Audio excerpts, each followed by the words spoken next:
Hi everyone, welcome to our channel B2C, Beginner to Champion for Competitive Exams. In this session, we'll discuss some quantitative aptitude questions and learn how to solve them in seconds without using pen and paper. So let's get started. Let's look at our first question.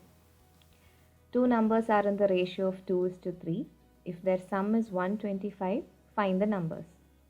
Okay, this is our question. This is from the topic of ratio and proportion, but we don't need any of that information to solve this. The only information we need is the sum of the two numbers. Okay, so the sum of the two numbers is given as 125. So definitely we are looking for two numbers that will add up to 125, right?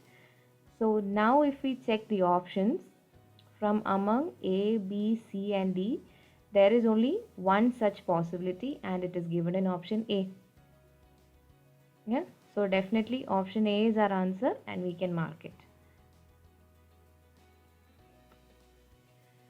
So now let's look at how we will solve this question using the normal conventional method.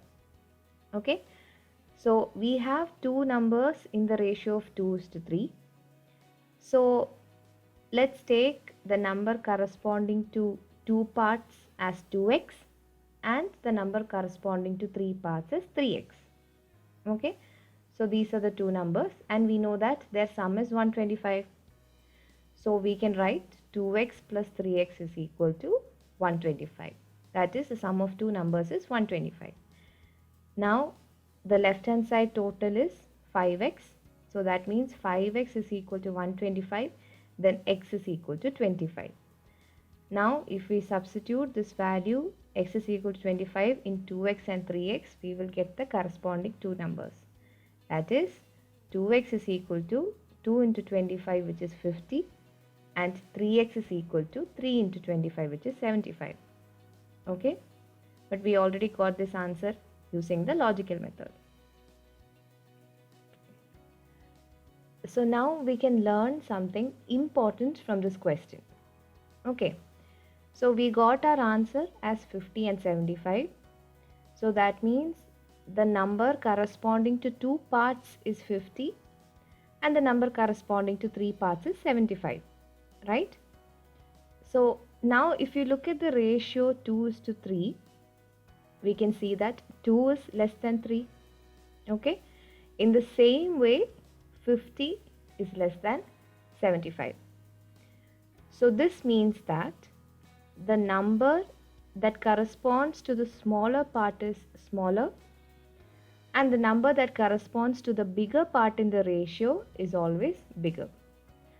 This is a very important property of ratios and we will be using this logic to solve our next question.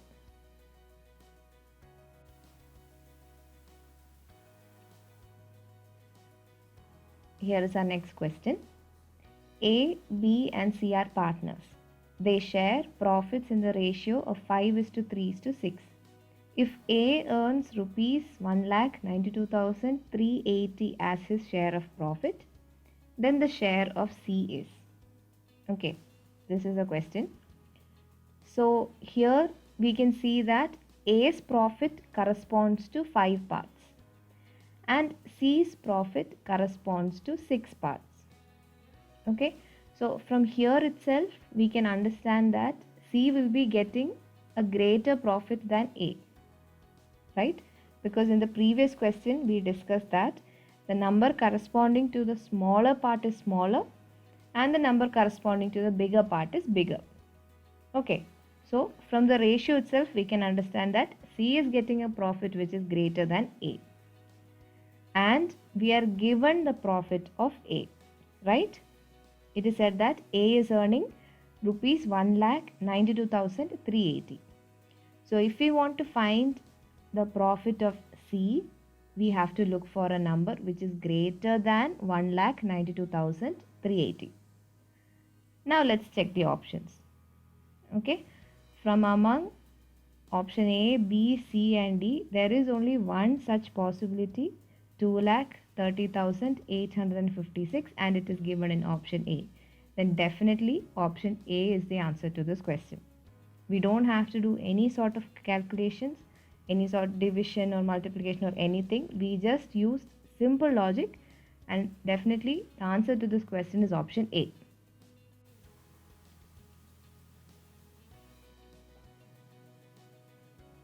Okay, here is our next question. The ratio between the speeds of two trains is 5:7. If the first train covers 300 kilometers in 3 hours, then the speed of the second train is. Okay, so we are given the speed of the first train, we have to find the speed of the second train, and we know that the ratio between them is 5:7. So here we'll discuss an important property of ratios. Whenever we are given two numbers in any ratio, suppose two numbers are in the ratio A is to B, then the first number is a multiple of A and the second number is a multiple of B.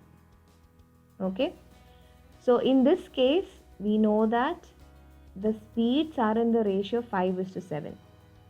So if we want to find the speed of the second train, we actually have to look for a multiple of the number 7.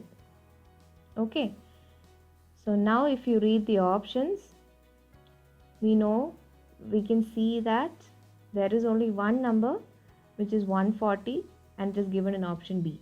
This is the only option which is a multiple of 7, and this is the answer to this question. We don't have to do any other calculation. We just use the logic that the speed of the second train is a multiple of the number 7, and that number is given in option B.